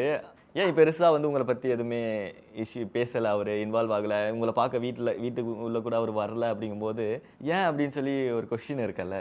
ஃபஸ்ட்டு உள்ளே போகும்போதே நான் வந்துட்டு என்னை உள்ளே அனுப்பும்போது ஃபேமிலி வரும்போது கூட அவங்க வந்திருக்க மாட்டாங்க. பார்த்தீங்கன்னா அவங்க கம்ஃபர்டபுள் கிடையாதுங்க. இப்போ திரு மூவி டைமில் அவங்கள இன்டர்வியூ கேட்டாலே நான் புஷ் பண்ணி அனுப்பிச்சி வைப்பேன். திரு போகலாம், இல்லை எங்கள் 2 பேரும் சேர்ந்து கேட்டால் கூட ஒரே ஒரு இன்டர்வியூ கொடுத்துருக்கோம். அந்த ஒரு இன்டர்வியூக்கு நான் வந்துட்டு எவ்வளோ கெஞ்சினேன்னு எனக்கு தான் தெரியும். கெஞ்சி நீ வா, எனக்காக வா, எனக்கு போகணும் அப்படிலாம் சொல்லி நான் கூப்பிட்டு போயிருக்கேன். அந்த மாதிரி இன்டர்வியூ கொடுக்குற ஆள், போகிற வெளியில் தன்னை காட்டிக்கிற ஆள் திரு கிடையவே கிடையாது. ஸோ அதுக்கு அவங்க வரல. அப்போ கூட நான் சொன்னேன், நான் வந்து இந்த மாதிரி ஃப்ரீ ஸ்டார்ஸ்க்கு அப்போ நீ இருந்தானா நீ வருவியான்னு. எனக்கு தெரியலடி, நான் வரலன்னா நீ கோச்சிக்கூடாது அப்படி சொன்னாங்க. அது ஓகே. ஏன்னா நான் இவ்வளோ வருஷம் வாழ்ந்திருக்கோம். அதுக்கு முன்னாடி நான் கல்யாணம் 17 வருஷம், அதுக்கு முன்னாடி ஒரு 8 வருஷம் லவ், இவ்வளோ வருஷம் எனக்கு அவனை தெரியும். அவன் இதுதான்னும் போது ஏதோ ஒன்றா நான் எதிர்பார்க்க முடியாதுல்ல. புரிஞ்சுக்கிறது தானே வாழ்க்கை. எனக்கு ஐ நோ ஹிம், அவங்க வரமாட்டாங்க. ஆனால் அதை மீறி உள்ளே போயிட்டு ஐயோ எப்படியாவது பார்த்துடணும், வந்துட்டாங்கன்னா நல்லா இருக்கும்னு ஒரு ஆசை இருந்தது. ஸோ வரல, அக்செப்ட் பண்ணிட்டு போயிடணும். அதனால நான் எதுவுமே கேட்கல. வந்தவனே ஏன் வரலன்னா, விஜய்கிட்ட நான் அங்கே கேட்டப்பையும் விஜய் உங்களுக்கு தெரியும், வியா தஷ்மிட்ட கேட்கும் யூ நோ ஹிம் மம்மி, இவ்வளோதான் ஆன்சர். திருப்பி இங்கே வந்து தான் சொன்னேடி அப்படின்னாங்க. அவங்க அதுதான் அதே மாதிரி ரியாக்ட் பண்ண மாட்டாங்க, எதுக்கும் பேச மாட்டாங்க. என்ன இது எப்படி தெரியுமா? ஆனால் கஷ்டம் இருக்கும், வருத்தம் இருக்கும். அதனால அது உள்ளுக்குள்ளேயே போட்டு புதைச்சிக்கிற ஒரு ஆள். இதெல்லாம் எங்கேயாவது பேசுவாங்கன்னா ஒரே ஒரு ஆள் நான் தான். திரு என்ன ஃபீல் பண்ணுறாங்க, கஷ்டமாக இருக்குது, எனக்கு மைண்ட் சரி, எல்லாம் பேசுகிற ஒரு ஆள் நான். அங்கே நானே இல்லைன்னும் போது அங்கே அவங்க வேற எங்கேயும் பேசுறதுக்கு இடம் இல்லை அவங்களுக்கு. ஒரு பாயிண்ட்ல உங்களுக்கு ஃபுல்லா நெகட்டிவா போயிட்டு இருக்கும்போது நான் எஃப்ஜே அம்மாவோட ஒரு இன்டர்வியூ எடுத்து போட்டேன். அது அப்படியே வந்து பயங்கர பாசிட்டிவா கன்னியாக்காக வந்து மாறிச்சு. அப்பதான் ஃபர்ஸ்ட் டைம் திரு வந்து மெசேஜ் பண்ணாரு. அந்த ஒரு இன்சிடென்ட்னால, அந்த ஒரு விஷயத்தினால அவர் எந்த அளவுக்கு பாதிக்கப்பட்டிருப்பாரு, திரும்ப பாசிட்டிவா வருது அப்படிங்கும்போது எந்த அளவுக்கு ஹாப்பியாகி அவர் மெசேஜ் பண்ணியிருப்பாரு அப்படின்னு தெரிஞ்சது. ஸோ அதுக்கப்புறம் உங்ககிட்ட ஏதாவது அதுக்கப்புறம் ஷேர் பண்ணாங்களா, இந்த மாதிரி இஷ்யூ எல்லாம் நடந்துச்சு, இதனால நான் இவ்வளோ வந்து டவுன் ஆனேன் அப்படின்னலாம்? வெளியில் வந்த உடனே எனக்கு இந்த விஷயம் தெரிய வந்து பேசினாங்க, சொன்னாங்க இதெல்லாம் இப்படிலாம் போயிருக்கு அப்படின்னு சொல்லிட்டு. அதில் என்னென்னா, இதை ஒரு தப்பாக சொல்லும்போது அவங்களுக்கு என்ன, ஒரு 2 குழந்தைங்கள வச்சுட்ருக்காங்க. என்னோட ஹஸ்பண்டாக அவங்களுக்கு ஒரு வருத்தம் இருந்திருக்கும்ல, ஏன் இப்படி பேசுகிறாங்க, இப்படி பேச வேண்டியது இல்லையே அப்படின்னு ஒரு வருத்தம் ஆப்வியஸ்லி இருந்திருக்கும். நம்ம உள்ளே இருந்துட்டு ஒன்று நினைப்போங்க, ஆனால் வெளியில் இருந்துட்டு உள்ளே வர நெகட்டிவிட்டியை ஃபேமிலி வந்து ஹேண்டில் பண்ணுறாங்களா, அது ரொம்ப கஷ்டம். அது எல்லாம் இருக்கிற 20 பேர் இல்லை 23 பேருக்குமே நான் இதை சொல்கிறேன். உள்ளே அவங்கள பற்றி என்ன வெளியில் பேசுகிறாங்களோ, வெளியில் சோஷியல் மீடியாவில் என்ன பேசுகிறாங்களோ அதை ஹேண்டில் பண்ணுற ஒரு ஸ்ட்ரென்த் வந்து ரொம்ப ரொம்ப அதிகமாக தேவைப்படும். அது நம்ம அசால்ட்டாக எப்படி இதுக்கெல்லாம் ஏன் வந்து பெருசாக நீங்கள் இது கொடுக்குறீங்க அப்படின்னு நம்ம சொல்லிட்டு போயிடலாம். ஆனால் அப்படி கிடையாது. ஃபேமிலியாக இருந்து பார்க்கும்போது தான் அது தெரியும். அது ரொம்ப கஷ்டம். ஸோ அந்த ஒரு கஷ்டம் தான் இருந்திருக்கு தவிர்த்து வேறு எதுவும் கிடையாது. அப்போது அதுலேருந்து ஏதோ ஒன்று நல்லதாக நடக்கும்போது ஒரு ஹாப்பினஸ் வந்திருக்கும். அதுதான் அவங்க உங்களை கான்டாக்ட் பண்ணி சொல்லியிருக்காங்க. மற்றபடி அவங்களுக்கு பெருசாக எந்த இதுவும் கிடையாது. லைக் ஏன் இப்படி பேசுகிறாங்க அப்படின்ற வருத்தம் தான் இருந்தது, வேறு எதுவுமே கிடையாது. என்ன தெரியும் இல்லைங்க நம்மளை பற்றி. அதுக்கு மீறி ஏன்டா இந்த சொசைட்டியில் வேறு ஏதாவது, எனக்கு கூட வெளியில் வந்தோன்னே அப்படி தான் இருந்தது. வேறு ஏதாவது பேசியிருந்தா நமக்குமே தெரியுங்க, ஒரு சில இடங்களில் நம்ம இப்படி தான் பழகணும். என்னதான் இருந்தாலும் நான் வந்து இன்னாரோட அக்கா, இன்னாருக்கு பொண்ணு, இவங்க ஒய்ஃபு அப்படின்னும் போது எனக்கு சில சோஷியல் ரெஸ்பான்சிபிலிட்டி இருக்குது. அந்த இடங்கள்ல நம்ம ரொம்ப ஜாக்கிரதையாக நடந்துக்குவோம். ஆனால் அக்கா தம்பி, அண்ணன் தங்கச்சின்னு ஒரு இடம் நமக்கு கிடைக்கும்போது அங்கே மைண்ட் யோசிக்க கூட யோசிக்காது. அதுவும் எஃப்ஜே சுத்தமாக நான் யோசிக்கலைங்க. இவ்வளோ அவன் சின்ன பையன் ஏதாவது ஒன்றுனா ரீசெண்டாக தியா என் தலையை இப்படி தடவினா, ஏதோ ஒன்றுக்கு இப்படி. அப்போ நான் சொன்னேன், எஃப்ஜே என்னை இப்படி தான் தலையை தடவி கொடுப்பேன். ஏன்னா நான் எங்கேயாவது சோகமாக இருந்தேன், ஏதோ ஒரு இடத்துல அழுகிறேன்னா இட்ஸ் ஓகேன்னு இப்படி தடவுவான். அவன் அப்படி தான் நமக்கு ஒரு பையன் இருந்தால் வந்து ஒன்று பண்ணுவான்ல, நம்ம அழுதோன்னா. அப்படி ஒரு ரிலேஷன்ஷிப் எனக்கு வந்து ஸ்லைட்டஸ்ட் ஐடியா கூட இல்லை இதை வெளியில் ஒரு மாதிரி பேசுவாங்கன்னு. அதை பேசுகிறாங்கன்னு போது நான் எதுவுமே பார்க்கல, சொன்னது மட்டும்தான் எனக்கு தெரியும். எனக்கு பார்க்கவும் தேவை கிடையாது. என்ன நான் பார்க்குறேன்னா, மக்கள் வந்து இவ்வளோ என்ன சொல்கிறது சிக் மென்டாலிட்டியோட கூட இருப்பாங்க அப்படின்றது தான் நான் பார்க்க முடிஞ்சது. நீ பூசணம் பூத்த கண்ணோட நீ பார்க்குறனா அதுக்கு நான் ஒன்றும் பண்ண முடியாது. ப்ளீஸ் கோ கெட் லைஃப் அப்படின்ற மாதிரி இருந்தது. திருப்புரம் எவ்வளோ சப்போர்ட்டிவ் உங்களுக்கு? உங்களோட ஸ்டார்டிங் ஸ்டேஜ் நீங்கள் லவ் ஸ்டார்ட் பண்ண டைம்லேருந்து இப்போ வரைக்கும் எவ்வளோ சப்போர்ட்டிவாக இருந்திருக்காரு? எனக்கு தெரிஞ்சு நிறைய விஷயத்தில் உங்களை புஷ் பண்ணி அவர் கொண்டு போயிட்டே இருக்காருன்னு நினைக்கிறேன். ட்ரூங்க. இப்போது அந்த மாதிரி இல்லைன்னா நம்மளாலையும் வெளியில் வர முடியாது. நான் எப்படின்னா, நான் வந்து ஃபஸ்ட்டு அப்போது என்னோடய மைண்ட் செட்டில் அப்படின்னா வாழ்க்கையே கல்யாணம் பண்ணி குழந்தை பெற்று குடும்பத்தை பார்த்துக்கிறதுக்கு அப்புறம் பார்த்துக்க ஆரம்பிச்சிடுறோம். அதுக்கப்புறம் நமக்கே ஒரு கேப் வரும்ல. அந்த டைமில் வந்துட்டு திரு தான் சொன்னாங்க, நீ ஏன் வந்துட்டு நான் நிறைய கதைலாம் சொல்லுவேன், நீ ஏன் அதை வந்து நான் உனக்கு யூடியூப் சேனல் ஒன்று ஓப்பன் பண்ணி தரேன், நீ அதில் சொல்லு, உனக்கு நீ வெளியில் போய். ஏன்னா அகெயின் நான் போயிட்டு எங்கேயோ ஒர்க் பண்ணுறது அது அந்த அளவுக்கு நான் ரொம்ப சொல்கிறேன், நான் ஒரு ப்ரொடெக்டட் ஸ்பேஸ்க்குள்ளே வாழ்ந்தேன். எனக்கு வெளியில் போய் பேச வராது, எங்கேயும் போக தெரியாது, ஒரு இடத்துக்கு போகணுன்னா தெரியாது. ஸோ விஜய் ரஞ்சினியுமே அப்படி தான். எங்கேயுமே என்னை ஏதோ எனக்கு கொஞ்சம் சங்கடம் வரும்ன்ற இடத்துக்குள்ளேயே நான் அனுப்பவே மாட்டாங்க. ஸோ அதனால் இது நீ உன் டைமுக்கு பண்ணலாம், உனக்கு பண்ணணும் போது பண்ணு அப்படின்னு சொல்லி ஆரம்பித்து கொடுத்தது தான் என்னோடய யூடியூப் சேனல் தேட்டடி. அது ஸ்டார்ட் ஆன ஒன்று தான் எனக்கு குக் வித் கோமாளி வந்தது. குக் வித் கோமாளிக்கு அப்புறம் மறுபடியும் அந்த டைம்லேயும் வந்துட்டு நான் போக மாட்டேன் சொல்லுவேன். விஜய் ரஞ்சினி திரு தான் இல்லை போ அப்படின்னு சொன்னது. ஸோ நான் பிக் பாஸ் போகிறேன்னும் போது அவங்க ஒத்துக்கிட்டாங்க. இது அவங்களுக்கு பிடிக்காதுன்னா கூட எனக்கு பிடிக்குதுன்றதுக்காக ஒத்துக்கிட்டாங்க. எப்படிப்பட்ட ஆள்னா நான் வந்து திருவுக்கு வேலையே கொடுக்க மாட்டேன். இப்போ காலையில் எழுந்துக்கிறேன்னா ஸ்கூலுக்கு என்ன கொடுக்குறதுன்னு தெரியாது திருவுக்கு. நான் தான் எல்லாமே பண்ணுவேன், ரெடி பண்ணுவேன், ஸ்கூலுக்கு கூப்பிட்டு போவேன். பேரண்ட்ஸ் டீச்சர்ஸ் மீட்டிங் கூட நான் அவங்கள விட்டுருவேன். ஏதாவது ஷூட் இருந்ததுன்னா சரி நீ விடுறா நானே போயிடுறேன் அப்படி சொல்கிறேன். அந்த அளவுக்கு எதுவுமே தெரியாமல் நான் வளர்த்து வச்ச ஒரு பிள்ளை தான் திரு. அப்படிப்பட்ட ஒரு ஆளை தான் விட்டுட்டு நான் உள்ளுக்குள்ளே போனேன். ஸோ இதை பண்ணுறேன்னு சொல்கிறதுக்கே ஒரு இது வேணும்ல. சரி நான் பார்த்துக்கிறேன், நான் பண்ணுறேன், நீ போயிட்டு வா அப்படின்னு சொல்கிறது. அண்டு உள்ளுக்குள்ளே என்ன நடந்தாலும் அதுக்கு சப்போர்ட்டிவாக இருந்தது. வெளியில் வந்து இந்த நிமிஷம் வரைக்கும் எனக்கு சப்போர்ட்டிவாக இருக்கிறது. வாட் எவர் ஐ ஆம் டுடே இந்த சொசைட்டியில் ப்ரொஃபஷ்னலாக நான் என்னவா இருக்கணும், கண்டிப்பாக தீர்வு இல்லாமல் அதுக்கு வாய்ப்பே கிடையாது. நீங்களே சொல்லியிருக்கீங்க, இந்த காலத்தின் கட்டாயத்தால் நானே வந்து சில விஷயங்கள் மாற்றிக்கணும் அப்படின்னு சொல்லி ட்ரை பண்ணிட்டு இருக்கேன் அப்படின்னு சொல்லி. என்ன மாதிரி விஷயங்கள் எல்லாம் இந்த காலத்தின் கட்டாயத்தால் அந்த பழைய கணிக்கும் டேமேஜ் வராமல் மாற்றிக்கணும் அப்படின்னு சொல்லியிருந்தீங்க? வராமல் மாற்றிக்கணும் கூட இல்லைங்க, வந்தாலும் பரவாயில்ல மாற்றிக்கணும் மாதிரி சில விஷயம். நான் வந்து எனக்கு நோ சொல்கிறது ரொம்ப ரொம்ப ரொம்ப கஷ்டமான விஷயம். யாராவது வந்து ஏதாவது கேட்டாங்கன்னா நோ சொல்லாமல் ஓகே சொல்கிறதுனால நான் இப்போ நீங்கள் வந்து என்கிட்ட ஒன்று கேட்குறீங்க, நான் உங்களுக்கு ஓகே சொல்கிறேன், என்னால் அது பண்ண முடியாது, நான் ஓகே சொல்லிடுறேன்னு வச்சுக்கோங்க. ஐயோ கேட்குறாங்கன்னு ஓகே சொல்லிடுறதுனால நான் வந்து அந்த பண்ண முடியாமல் போச்சுன்னு வைங்களேன், நான் உங்களையும் கஷ்டப்படுத்துகிறேன், வேற ஒருத்தவங்களையும் கஷ்டப்படுத்துகிறேன், என்னையும் கஷ்டப்படுத்திக்கிறேன். இது ரொம்ப ஒரு மாதிரி கஷ்டமாக இருந்தது. இதனால் நான் இந்த கஷ்டத்தை நான் அனுபவிக்கிறது மூலமாக தான் எனக்கு தெரியும் அது என்ன கஷ்டம்னு சொல்லிட்டு. ஸோ இதை நம்ம மாற்றணும் அப்படின்னு நான் நினைக்கிறது. அப்புறம் நான் ஒரு பீப்புள் ப்ளீஸராக தான் இருந்திருக்கேன். பரவாயில்ல, இவங்களுக்காக இதை பண்ணிடலாம், அவங்களுக்காக அதை பண்ணிடலாம் அப்படின்னு நான் யோசிக்கிறது. அது எல்லாமே தேவையில்லை அப்படின்னு தோணுச்சு. Particularly when I have 2 daughters, என் 2 பொண்ணுங்க இருக்கும்போது அவங்க இந்த சொசைட்டியில் வளரணும் அப்படின்னும் போது இந்த மாதிரியான விஷயங்களை நான் அவங்களுக்கு சொல்லிக் கொடுக்கணும். ஸோ இதெல்லாம் வந்து வாழ்க்கைக்கு ஒத்து வராது. இதனால் மட்டுமே நம்ம நல்லவங்களாக இருந்துட முடியாது, இது இல்லாமலும் நம்ம நல்லவங்களாக இருப்போம். நம்ம பார்டர் செட் பண்ணிவிட்டு நான் இவ்வளோ நீ எவ்வளோன்னு சொல்கிறது மூலமாகவும் நம்ம நல்லவங்களாக இருக்க முடியும். எல்லாத்தையும் பண்ணி அவுட் ஆஃப் த வே போய் எல்லாத்தையும் செஞ்சு கொடுத்து தான் ஒருத்தவங்க நல்லவனாக இருக்கணுன்றது கிடையாதுன்னு நம்ம வாழ்க்கையை எனக்கு புரிய வைக்கும்ல. அப்போ புரிய வைக்கும்போது அதை கற்றுக்கணும், அதை அப்ளை பண்ணணும் அப்படின்னு நான் நினச்சேன். அதை தான் பண்ணிக்கிட்டு இருக்கேன். எனக்கு நீங்கள் சொல்லும்போது ஒரே ஒரு விஷயம் தான், இவன் ரொம்ப நல்லவன்டா அப்படின்ற ஒரு டைலாக் தான் வருது. அவ்வளோ நல்லவங்களாகவே இருந்திருக்கீங்க. நானி சாரோட ஒரு இன்டர்வியூ பார்த்துருக்கேன். அவர்கிட்ட கேட்கும்போது குட் ஹேபிட்னா என்ன அப்படின்னு கேட்கும்போது நோ சொல்கிறது தான் குட் ஹேபிட் அப்படின்னு சொல்லியிருப்பாரு. அது எந்த ஸ்டேஜில் நீங்கள் நீங்கள் ரியலைஸ் பண்ணீங்க நோ சொல்கிறது வந்து ஒரு குட் ஹேபிட் அப்படிங்கிறத? வாழ்க்கை தாங்க கற்றுக் கொடுக்கும். நம்ம வந்து இதான் சொல்கிறேனே, நிறைய நோ சொல்லாமல் நம்ம தப்பு பண்ணிடுறோம். இப்போ வந்து நீங்கள் ஒரு உதவி கேட்கும்போது என்னால் அதை பண்ண முடியாதுன்னு தெரிஞ்சும் நான் வந்து சரின்னு மண்டையாட்டிடுறேன். ஆனால் அதை நான் பண்ண முடியாமல் போகும்போது உங்களோட நம்பிக்கை காலியாகுது. வேறு ஒரு இடத்துல நான் கொடுத்துருந்த கமிட்மெண்ட் காலியாகுது. என்னை பற்றின என்னோட மரியாதை காலியாகுது. நான் அங்கே அசிங்கமாக ஒன்று நிற்கிறேன்ல. இப்போ நோ சொல்கிறது ஒரு அழகான விஷயம். நோன்றது வந்து ஒருத்தவங்களுக்கு என்ன சொல்கிறது, ஒரு உதவியை நீங்கள் நோ சொல்லலை. உங்களால் பண்ண முடியாது, புரியுதா? நான் என்னால் முடியல இந்த உதவி பண்ணி, என்னால் அந்த உதவி பண்ண முடியும், அதுக்கு என்னால் முடியாது அப்படின்னு சொல்கிற அந்த நோ கிடையாது.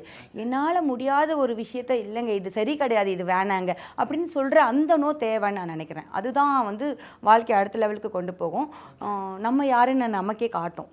ஆனால் அப்பா பற்றி பேசியே ஆகணும். அப்பா ஒரு இன்டர்வியூவில் சொல்லியிருப்பார், என் பொண்ணுங்களுக்கு எனக்கு 18 வயசில் என்ன ஃப்ரீடம் கிடைச்சதோ அது அவங்களுக்கும் கிடைக்கணும் அப்படின்னு சொல்லி நான் ஆசைப்பட்டு அப்படி தான் வளர்த்திருக்கேன் அப்படின்னு சொல்லி. அப்பா என்ன மாதிரி ஃப்ரீடம் எல்லாம் உங்களுக்கு கொடுத்துருக்காரு? எந்த அளவுக்கு சப்போர்ட்டிவாக இருந்திருக்காரு? அப்பா வந்து பயங்கர ஃப்ரீங்க. எந்த ஒரு விஷயம் ட்ரெஸ்ஸு அப்போ அந்த காலகட்டத்தில் வந்து இந்த மாதிரி ட்ரெஸ்ஸு அப்படிலாம் எதுவுமே சொன்னதே கிடையாது.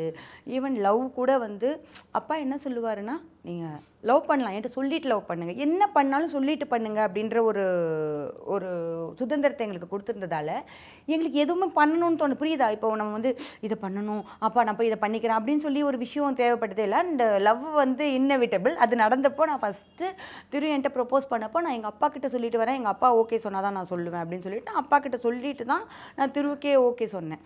அதுதான் சொல்கிறேன், அந்த ஃப்ரீடம் இருக்குல்ல, அப்பா கிட்ட எது வேணால் பேசலாம், எது வேணால் சொல்லலாம், அந்த மாதிரி ஒரு ஃப்ரீடம் கொடுத்துருந்தாரு. ஸோ அதுதான் எங்களை வந்து ஸ்ட்ராங்காக வளர்த்துச்சுன்னு சொல்லலாம்.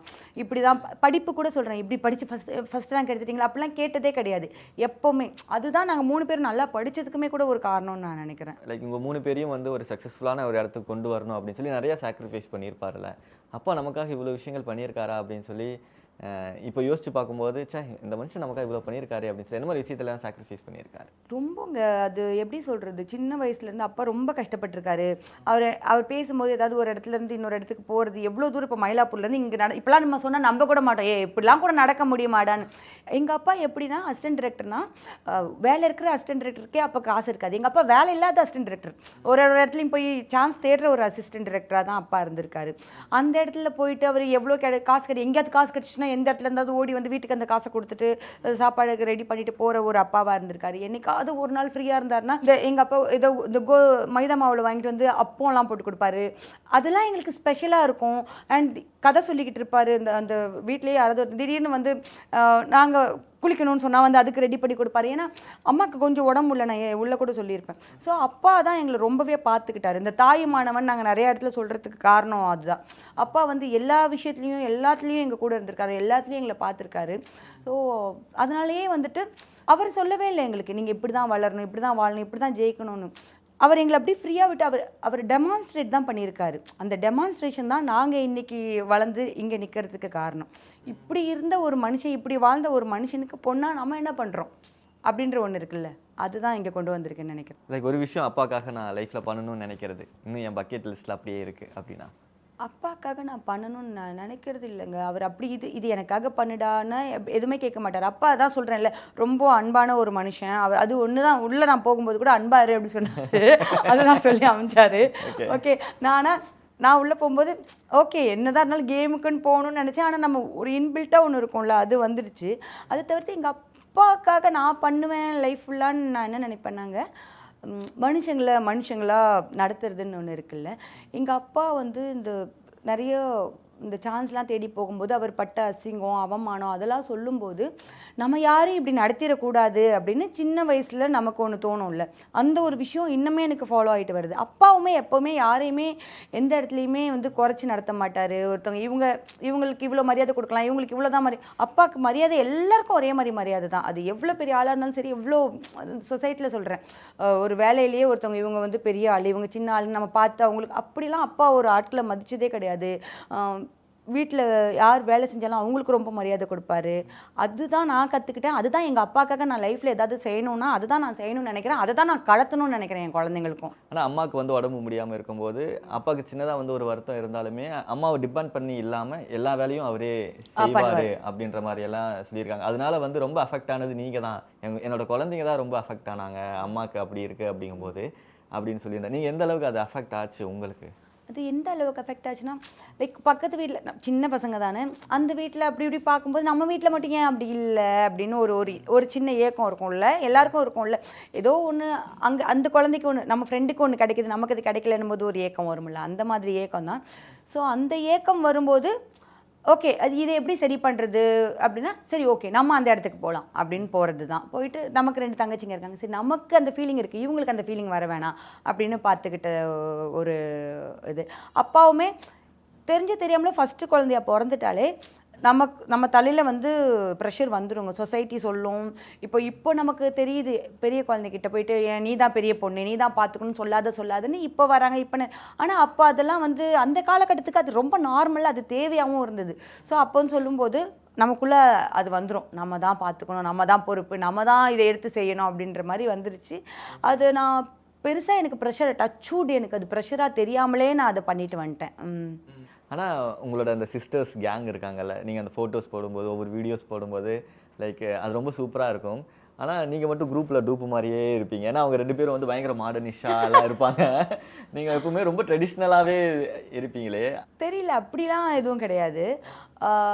மேபி நான் கல்யாணம் பண்ணிட்டு அப்படி போயிட்டு என்னோட புரிதல் வாழ்க்கையை பற்றினது வந்து ரொம்ப வித்தியாசமாக இருந்திருக்குங்க. வந்து பெண்கள்னா எப்படி தான் இருக்கணும், வாழ்க்கைனா எப்படி தான் இருக்கணும்னு நான் வளர்ந்த விதம் அது எனக்கு சின்ன வயசுலேயே பொறுப்புகள் வந்துட்டதுனால முன்ன பார்த்து தான் தங்கச்சிங்க வளருவாங்க அப்படிலாம் சொன்னோன்னே இது இப்படி இருந்தால் தான் கரெக்டு, இப்படி இருந்தால் தான் சரி, சொசைட்டி ஒன்று சொல்லி வளர்க்கும்ல, இப்படி இருந்தால் தான் நல்ல பெண், இப்படி இருந்தால் அந்த மாதிரி சில விஷயங்கள்னால கூட அது இருந்திருக்கலாம். அது பழக்கமாயிடுச்சு அப்படின்றதுனால அது மாறிடுச்சுன்னு வச்சுக்கோங்க. போக போக வந்துட்டு அப்படிலாம் ஒன்றும் கிடையாது, இப்படி இருந்தால் தான் பெண்ணுன்றதுலாம் கிடையாது, இவ தான் நல்ல பெண், இவ தான் கெட்ட பெண்ணுன்னெலாம் யார் சொல்கிறா, இந்த மாதிரி விஷயங்கள் பண்ணுறவங்க தான் நல்லவங்க அப்படின்லாம் சொசைட்டியாக ஒன்று சொல்லி நம்ம மண்டக்குள்ளே ஒன்று போட்டு வச்சுருக்க, அப்படிலாம் கிடையாதுன்ற புரிதல் வந்துடுதுங்க. இருந்தாலும் நம்மளோட பழக்கம்னு ஒன்று இருக்குல்ல, இது ஐ எம் கம்ஃபர்டபுள் வித் திஸ்ன்றது தான். மற்றபடி நானும் எல்லா ட்ரெஸ்ஸும் போடுவேன், பட் மேபி அந்த அளவுக்கு அவங்க அளவுக்கு நான் அதுக்கு பழகாததுனால அதுக்குள்ளே போகாமல் இருக்கேன். மற்றபடி நீங்கள் சொல்கிற மாதிரி இந்த பொண்ணுனாலே வந்து இவங்கெல்லாம் கெட்டவங்க, இவங்கெல்லாம் நல்லவங்க அப்படிங்கிறவங்க வந்து ஒருத்தர் அவங்களோட கேரக்டரை பார்க்காம அவங்களோட அப்பியரன்ஸ் வச்சே வந்து ஜட்ஜ் பண்ணுறாங்க. ஏன்னா அரோராவுக்கு வந்து அப்படி தான், அவங்க ஃபர்ஸ்ட் டைம் அந்த பிக் பாஸ் வீட்டுக்குள்ளே உள்ளே போகும்போது இவங்க அப்படிடா இவங்க இந்த மாதிரி வீடியோஸ் எல்லாம் பண்ணியிருக்காங்கடா அப்படின்ற மாதிரி பண்ணாங்க. ஆனால் போக போக தான் தெரிஞ்சது அவங்க ரொம்ப ஸ்வீட்டான ஒரு ஆள்டா அப்படின்ற மாதிரிலாம் தெரிஞ்சது இல்லையா. லைக் இந்த ஒரு விஷயம் இருக்குல்ல, ஒருத்தர் பற்றி முழுசாக தெரியாமையே அவங்கள ஜட்ஜ் பண்ணுறது அப்படிங்கிறது. முழுசாக தெரியாமல் ஜட்ஜ் பண்ணுறதுன்றதை விட முழுசாக தெரிஞ்சுக்கிட்டா கூட நான் இவங்க தான் இப்படி தான் ஓரளவுக்கு இப்போ இந்த வீட்டுக்குள்ளே போயிட்டாங்க, இவங்க இதுதான் தெரிஞ்சுக்கிட்டாலுமே இல்லை இவங்க அதுதான், இவங்க இது கிடையாதுன்னு ஒன்று சொல்கிறதுல அதுதான் வருத்தமாகுது. இப்போ நீங்கள் தெரிஞ்சுக்காமல் ஒருத்தவங்களை பற்றி ஜட்ஜ் பண்ணுறது கூட மன்னிச்சு விட்டுறலாங்க. நீங்கள் யாருனே தெரியாதுங்க, எனக்கு இது இவ்வளோதான், எனக்கு இவ்வளோதான் தெரியுது, இதை வச்சு நான் ஒன்று சொல்கிறேன்னா சரி, நமக்கு தெரிஞ்ச அறிவுக்கு நீ ஒன்று ஜட்ஜ் பண்ணுற, அது இல்லாமல் நான் வந்து சொல்கிறேன் இது அப்படி கிடையாதுங்க, இப்படி இல்லை அப்படின்னு உங்களுக்கு அந்த ஷோவே உங்களுக்கு ஒன்று சொல்லி கொடுக்குது. பிக் பாஸ் வந்து இது அந்த நீங்கள் நினைக்கிற மாதிரி ஒன்று இல்லைன்னு சொல்லி அதை எப்படி நீ இப்படி சொல்லுவேன், இவங்க அப்படி கிடையாது, அவங்க பழைய மாதிரி தான், இல்லை நான் பார்த்த மாதிரி தான், இல்லை இந்த சொசைட்டி எனக்கு சொல்லி கொடுத்தா மாதிரி தான் அப்படின்னு சொல்லி ஒன்று சொல்கிறாங்கல்ல. அது ஏன்னா இவங்க வந்து ஒரு கற்பிதம் வச்சுருக்காங்க, பெண்கள்னால் இப்படி தான் இருக்கணும், இதெல்லாம் தான் பண்ணணும், இதெல்லாம் பண்ணுறவங்க தான் நல்லவங்க. இப்போ வந்து காலங்காலமாக வந்துட்டு கல்யாணம் பண்ணிட்டு குடும்ப குத்து விளக்குன்னு ஒரு கற்பிதம் வைக்கிறாங்கல்ல, அவங்க மட்டும்தான் நல்லவங்க, வெளியில் போய் வேலை பார்க்குறவங்கன்னா கெட்டவங்க, இல்லை ஃப்ரெண்ட்ஸ் அவங்களுக்கு ஆண் நண்பர்கள் இருந்தால் கெட்டவங்க. ஒவ்வொரு காலகட்டத்துலையும் இதை உடைச்சிட்டு பெண்கள் வெளியில் வர்றதுக்கு ரொம்ப ரொம்ப கஷ்டப்பட்டுருக்காங்க. இப்போ என்ன சொல்கிறாங்கன்னா, நீ எப்படி வேணால் பேசக்கூடாது, நீ பொண்ணாக இருந்துட்டு நீ எப்படி இதெல்லாம் பேசலாம், பொண்ணாக இருந்துட்டு நீ எப்படி இதெல்லாம் சொல்லலாம். இப்போ ஒரு ஆண் தன்னோட ஃபீலிங்கை ஈஸியாக வெளியில் சொல்லிட்டு போயிடலாம், அதே இடத்துல ஒரு பெண் தன்னோட ஃபீலிங்கை ஈஸியாக வெளியில் சொல்லிட்டு போனால் ஐயோ இவ எப்படி சொல்லிட்டா அப்படின்னு ஒன்று சொல்கிறாங்க. அப்படிலாம் கிடையாது. நம்ம தமிழ் மரபு, தமிழ் சமுதாயம் பெண்களுக்கு ஈக்குவலாக மரியாதை கொடுத்துருக்கு. நீங்கள் ஔவையார் அதியமான்னு சொல்லிட்டு வயசான பாட்டி ஒன்று காட்டுறீங்கல்ல, அது இல்லை. ஔவையார் வந்து விரலி, அவங்க ஒரு 18 வயசு அழகான டான்ஸ் ஆடுற ஒரு பொண்ணு, அவங்களுக்கும் அவருக்கும் இடையில பயங்கரமான ஃப்ரெண்ட்ஷிப் இருந்திருக்கு, 2 பேரும் சேர்ந்து பார்ட்டி பண்ணியிருக்காங்க, அவரை பற்றி பயங்கரமாக இவங்க எழுதியிருப்பாங்க. அதே மாதிரி தான் அப்போ சங்க காலத்தில் இருக்கிற பெண்பார் புலவர்கள் வந்து தன்னோட ஃபீலிங்ஸ் பற்றி எழுதியிருக்காங்க. நம்ம வந்து இவங்களை பற்றி சொல்கிறோம்ல, திருப்பாவை எழுதின ஆண்டாள் பற்றி சொல்லும்போது திருப்பாவை பற்றி மட்டும் சொல்லுவோம். அவங்க வந்து நாச்சியார் திருமொழின்னு ஒன்று எழுதியிருப்பாங்க. அது வந்து ஒரு பெண்ணோட காதல் கவிதைகள் தான் அது. அவங்களுக்கு கடவுள் மேலே இருந்த காதலை தான் எழுதி, அதை நம்ம பெருசாக பேச மாட்டோம். ஆனால் இப்போ வந்து அப்படி அதாவது பெண்கள் வெளியில் பேசுகிறாங்கன்னா அவங்கள பற்றி தப்பாக பேசுவோம். அப்படிலாம் கிடையாது. பெண்கள் அதை தாண்டின ஒருத்தவங்க. இவங்க எப்படி இருக்காங்க, நான் என் வாழ்க்கைக்காக என்ன பண்ணுறேன், என் வாழ்க்கையை நான் பார்த்துக்கிறதுக்காக என்ன வேலை பார்க்குறேன், அதெல்லாம் மீறி நான் யார், ஒரு பர்சனாக நான் யார், நான் இந்த உலகத்தை எப்படி பார்க்குறேன், சக மனுஷனை எப்படி நடத்துகிறேன், இன்னொருத்தவங்களோட கஷ்டத்தில் நான் எப்படி பங்கு கொள்கிறேன் அப்படின்றது தான் ஒரு ஒரு ஒரு பர்சன் நான் நினைக்கிறேன். அந்த வகையில் வந்து அரோரா வந்து அவ்வளோ அழகு. நான் 24 வயசு ஆகுதுங்க அந்த பொண்ணுக்கு. தனியாக வந்துட்டேன்னு சொல்லுது சீக்கிரமே. தனியாக வந்துட்டு கூட ஒரு பொண்ணால் இவ்வளோ நல்லா உலகத்தை பற்றி யோசிக்க முடியுமா, மற்றவங்களுக்காக பேச முடியுமா அப்படின்னு நான்லாம் என்ன நினைக்கிறேன், ஏதாவது ஒருத்தவங்க பெரியவங்க ஒன்று இருந்த அட்வைஸ் சொல்லணும், அப்படிலாம் சொல்லி தான் பசங்களை வளர்க்கணும் அப்படிலாம் போது அது எங்கேயோ ஒன்று உடையுதில்ல, ஒருத்தவங்க உடைக்கிறாங்கல்ல. சூப்பராக வளர்ந்துருக்குடா இந்த பொண்ணு. எனக்கு அந்த பொண்ணு மேலே மரியாதை வந்தது அதுதான். ஒரு பொண்ணு தனியாக வளர்றேன்னு சொல்லுது, ஆனால் அதுக்குள்ளே இவ்வளோ எம்பத்தி இருக்குது, இவ்வளோ சிம்பத்தி. ஒருத்தவங்களை பற்றின அந்த பொண்ணு ஒருத்தவங்களை பற்றி சொல்கிறது, ஒருத்தவங்களை புரிஞ்சுக்கிறதுலாம் இவ்வளோ அழகாக இருக்குது. ஒரு விஷயத்தை பற்றி பேசுனதில் அவ்வளோ தெளிவு இருக்குன்னும் போது நம்மளாம் 24 வயசில் இப்படி இருந்திருந்தோம்னா என் லைஃப்பில் எவ்வளோ நல்லா இருந்திருக்கலாம்னு நினச்சி தான் நான் அந்த பொண்ணுக்கு ஃபேன் ஆகிறேன். ஒவ்வொருத்தர் இப்போ வெளியில் கூட அதை தங்க புள்ளன்னு சொன்னதுக்கெலாம் சில பேர் கிண்டல் பண்ணது நான் பார்த்தேங்க. என் செல்லம், என் கண்ணுன்றதுலாம் வந்துட்டு பொதுவான மொழி. ஒரு குழந்தைக்கும் வந்துட்டு ஒரு அம்மா அப்பாவும் அதை சொல்லலாம். அந்த மாதிரி எங்கள் வீட்டு செல்ல பொண்ணு வந்து அரோரா. அது அந்த வீட்டோட தங்க புள்ள அதுதான். வெளியிலையும் அது எங்களுக்கு தங்க புள்ள தான். அது உண்மையிலேயே அவ்வளோ அழகான பொண்ணு.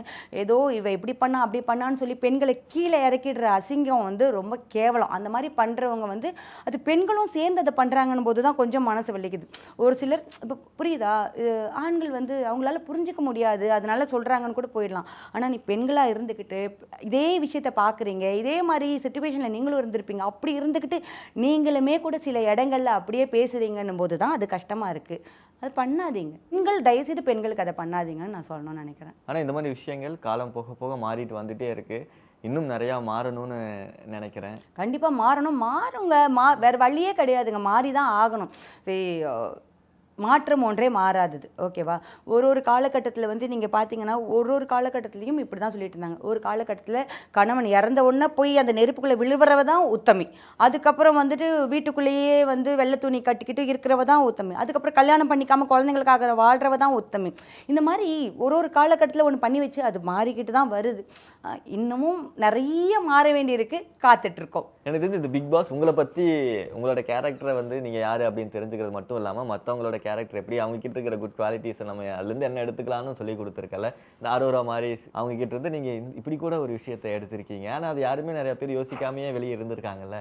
இந்த மாதிரி வேறு யார்ட்டையாவது இருந்து ஒரு குட் குவாலிட்டிஸ் நீங்கள் எடுத்துக்கிட்டது? எனக்கு உண்மையிலே பிக் பாஸ் பிடிச்சதுக்கு காரணமே அங்கே உள்ளுக்குள்ளே நான் பார்க்குற சீசன் வரைக்கும் அங்கே உள்ளுக்குள்ளே இருக்கிற ஒவ்வொருத்தவங்களும் என்னை ஆச்சரியப்படுத்துவாங்க. அதாவது எனக்கு பிடிச்ச மாதிரி கேரக்டர் இருக்கவங்க, இது மாதிரி கூட இருக்காங்களா, இப்படி இருந்து கூட இப்படி மாறுறாங்களா, இவங்களுக்குள்ள இந்த பாயிண்ட் ஆஃப் வியூ இருக்கா அப்படின்னு பார்க்கும்போது நமக்கு ஒன்று மாறும்ல.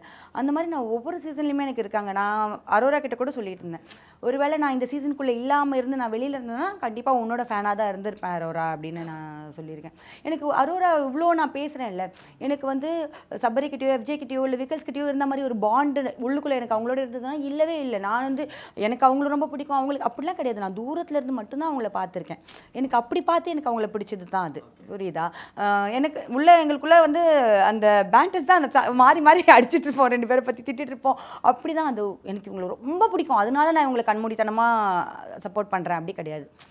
அந்த பொண்ணு கேரக்டர் நல்லா இருந்தது, அதனால எனக்கு அந்த பொண்ணு பிடிக்குது. அப்படி தான் இதை நான் சொல்ல வரேன். அது தவிர்த்து எனக்கு உள்ளுக்குள்ளே யார்கிட்ட இருந்து ஏதாவது எடுத்துக்கணும்னா எனக்கு விக்கல்ஸ் வந்து விஷயங்களை எடுத்துக்கிறது. அட பண்ணிக்குவோம் கனி, அட பார்த்துக்கோ அப்படி ஒன்று சொல்லு. நான் கொஞ்சம் பயப்படுறேன். ஐயோ இது இப்படி போச்சுன்னா என்ன பண்ணுறது, இது இப்படி ஆகிடுச்சுன்னா, இது இப்படி பேசிட்டாங்கன்னா அப்படின்னு நான் பயப்படுவேன். நம்ம ஒன்று சொல்கிறோம் அதை அவங்க புரிஞ்சுக்கலனா அப்படின்ற மாதிரி சின்ன சின்ன பயங்கள் எனக்கு. புரிஞ்சுக்கணும்னா போகிறாங்க கனி, அட புரிஞ்சுப்போ என்ன பண்ண போகிறாங்க, புரிஞ்சவங்களுக்கு என்ன நடக்க போகுது அப்படி ஒன்று சொல்லுவார். எனக்கு அவரோட லைஃப் அந்த மாதிரி அவரை அணுகிற அந்த விதம் எனக்கு ரொம்ப பிடிக்கும். அண்டு சபரியுமே சொல்லுவேன். சபரி வந்துட்டு டேய் நீ என்னடா ஒரு விஷயம் சில விஷயங்கள் இருக்குல்ல, அவன் ஒன்று பண்ணணும்னு நினைப்பான், அவனை பற்றி ஒன்று தப்பு சொல்லுவேன். அட விடுக்க நீ பார்த்துக்கலாம், அது ஒன்றும் இல்லை கண்ணின்னு சொல்கிறதா இருக்கட்டும். அவனுக்கு என்ன கடைசி வரைக்குமே சொல்கிறேன், அவனுக்கு என்ன இப்போது அவன் தான் வின் பண்ணணும் அந்த ஒரு ஏர்ஜ் இருக்கு. ஏய் நீ வின் பண்ணிடுவியா அப்படிலாம் கேட்கும். கனி நடக்கணும்னா நடக்கும் கனி அப்படின்னு சொல்கிற அந்த ஒரு விஷயம் இருக்குல்ல, இது எடுத்துக்கிறது அக்செப்டன்ஸ், அந்த மாதிரி ஒரு விஷயம் எனக்கு அவன்கிட்ட பிடிக்கும். எஃப்ஜே கிட்ட அவனோட போராட்டம் பிடிக்கும். எதுனாலும் ஒன்று இறங்கி சண்டை போடுற நான் சொல்லிட்டே இருப்பேன். எதுவாக இருந்தாலும் வந்துட்டு என்ன ஆமாம் அப்படி தான் அப்படின்னு கத்தி நான் இதுதான் சொல்கிற ஒரு விஷயம் அது அவன்கிட்ட பிடிக்கும். இந்த மாதிரி சின்ன சின்ன விஷயங்கள் அங்கே ஒவ்வொருத்தர்கிட்டையும் ஒன்று எடுத்துக்கலாம். பார்வதிக்கிட்ட நான் திரும்பவும் சொல்கிறேன், பார்வதிக்கிட்ட அவங்களோட கான்ஃபிடென்ஸ் எனக்கு ரொம்ப ரொம்ப பிடிக்கும். அது நான் எடுத்துக்கணும்னு நினைப்பேன். அந்த மாதிரி நிறைய சொல்லிட்டே ஒவ்வொருத்தட்டும் ஒன்று ஒன்று இருக்கும். எல்லாருக்குமே வந்து ஃபேன்ஸ் மீட் எல்லாம் வச்சுட்டு இருக்காங்க. ஸோ கனி அக்காவுக்கு வந்து ஒரு ஃபேன்ஸ் மீட் வச்சா நல்லா இருக்கும் அப்படின்னு சொல்லி நிறைய பேர் ஆசைப்பட்டாங்க. உங்களோட ஃபேன்ஸ் மீட் வருமா வராதா? இல்லை என் ஃபேன்ஸ் மீட் வராது. சாரி, பிகாஸ் எனக்கு 2-3 பேர் கேட்டாங்கங்க. ஒருத்தர்லாம் இன்னைக்கு காலையில் வரைக்கும் கூட நான் வந்து சாரின்னு சொல்லி அது முற்றுப்புள்ளி வச்சேன். எனக்கு ஏன் ஃபேன்ஸ் மீட் இது இல்லைன்னா நான் வைக்கிறது தப்பு சொல்லலைங்க, வைக்கட்டும் பேசட்டும். பட் எனக்கு என்னென்னா ஃபேன்ஸ் மீட்டுன்றது நான் வேறு மாதிரி எதிர்பார்க்குறேன். நான் வந்து ஃபேன்ஸோட பேசுகிறதா இருக்கணும், அவங்களோட கலந்து உட்காந்துருக்கிறது. நான் ஸ்டேஜில் உட்காந்துட்டு என்ன ஒரு ஆங்கர் ஒருத்தவங்க கேள்வி கேட்டு அதுக்கு நான் பதில் சொல்கிறது. இப்போ நம்ம இன்டர்வியூஸ்லேயே அது பண்ணிடுறோம் இல்லைங்க. ஃபேன்ஸுன்னு அவங்க கீழே இருக்காங்க, அவங்க வந்து என்னை பார்க்கறதுக்கான ஒரு மீட்டாக எனக்கு அதுதான் அந்த மீட்டுன்னு என்னால் ஒத்துக்க முடியல. ஓகே, என்னோடய ஃபேன்ஸ் மீட்டுன்றது வேறு மாதிரி இருக்கும். காலம் அலோவ் பண்ணிச்சுன்னா நான் நினைக்கிற மாதிரியான ஒரு ஃபேன்ஸ் மீட் கண்டிப்பாக டிலே பண்ணலாம்க்கா. நம்ம ஒரு ஃபேன்ஸ் கண்டிப்பாங்க. அது உண்மையிலே நமக்கு ஒன்று தோணும்ல, சரிடா நம்ம சூப்பராக ஏதோ ஒன்று பண்ணியிருக்கோம், இப்போ நான் ஃபேன்ஸ் மீட் அந்த எண்ணம் எனக்கு இன்னும் வரல. எனக்கு வர்ற ஒரு நாளில் கண்டிப்பாக என் ஃபேன்ஸை நான் நிஜமாகவே மீட் பண்ணோம். நிறைய பேர் இருக்காங்க என்ன ஃபேன்ஸுன்னு சொல்கிறத விட என்ன பிடிச்சவங்க என்ன மீட் பண்ணணும்னு நினைக்கிறத விட நான் ஒரு சிலரை மீட் பண்ணணும்னு நினைக்கிறது. அவங்களோட தாட்ஸ் எல்லாமே ரொம்ப நல்லாயிருக்கும். சில விஷயங்களில் ஷேர் பண்ணதெல்லாம் காட்டும்போது பார்க்கும்போது வாவ் இப்படிலாம் யோசிக்கிறவங்க இருக்காங்களான்னு. ஸோ அவங்கள நான் மீட் பண்ணுறதுக்கான ஒரு இடமா தான் அதை பார்க்குறேன். ஸோ அந்த மாதிரி ஒரு ஃபேன்ஸ் மீட்டாக அது இருக்கும். ஸோ எல்லோரும் கேட்குற கேள்வி தான், வாட் நெக்ஸ்ட், என்ன பண்ண போகிறாங்க கனி அக்கா? நான் எப்போவுமே சொல்கிறது தான், நான் வந்து இதை பண்ணுவேன் அது பண்ணுவேன். என் லைஃப்பில் எனக்கு பிடிச்ச விஷயமே அடுத்து என்னன்னு நமக்கு தெரியாது. அடுத்த நிமிஷம் ஆச்சரியங்கள் தான் இந்த வாழ்க்கை அழகாக்கும். ஸோ அடுத்து நான் என்ன பண்ண போகிறேன் எனக்கு தெரியவே தெரியாது. ஸோ போன வருஷம் அதாவது யாராவது வந்து பிக் பாஸ் நான் போவேன் எனக்கு தெரியாது, ஆனால் நான் போயிட்டேன். அதுக்கு அடுத்து பிக் பாஸ்க்கு அடுத்து நான் என்ன பண்ண போகிறேன் அகெயின் எனக்கு தெரியாது. ஏதோ ஒன்று நடக்கும், ஆனால் ஏதோ ஒன்று சூப்பராக பண்ணிட்டு தான் இருப்பேன். ஸோ எதிர்பாராததை எதிர்பாருங்கள். படங்களில் பார்க்கலாமே, ஏன்னா ரொம்ப கம்மியான படங்கள் தான் நடிச்சிருக்கீங்க. ஆனால் நீங்கள் நினச்சிருந்தா வந்து நிறையா படங்கள் கமிட் ஆகி பண்ணியிருக்கலாம். சிடபிள்யூசிக்கு அப்புறம் நிறைய ஒரு ஃபேம் வந்து கிரியேட் ஆச்சு. ஆனால் ஏன் ஒரு மாதிரி செலக்டிவாகவே படங்கள் பண்ணுறது, அதுக்குள்ள பெருசாக இன்வால்வ் ஆகாமே இருக்கீங்க? கரெக்ட் ஆகும். அதான் நமக்கு சில விஷயங்கள் நமக்கு இது ஏன் பண்ணுறோன்னு ஒரு சில விஷயங்கள் இருக்கும். அந்த மாதிரி பிடிச்சு பண்ணணும், பிடிச்ச விஷயங்கள் கண்டிப்பாக பண்ணுவேன், பிடிச்ச படங்களும் நிறைய பண்ணுவேன். ஓகேக்கா, தேங்க்யூக்கா, தேங்க்யூ ஸோ மச். இதுக்கப்புறம் நிறைய விஷயங்கள் உங்களுக்கு இன்னும் சூப்பராக நடக்க வாழ்த்துக்கள். தேங்க்யூ. நன்றி நன்றி.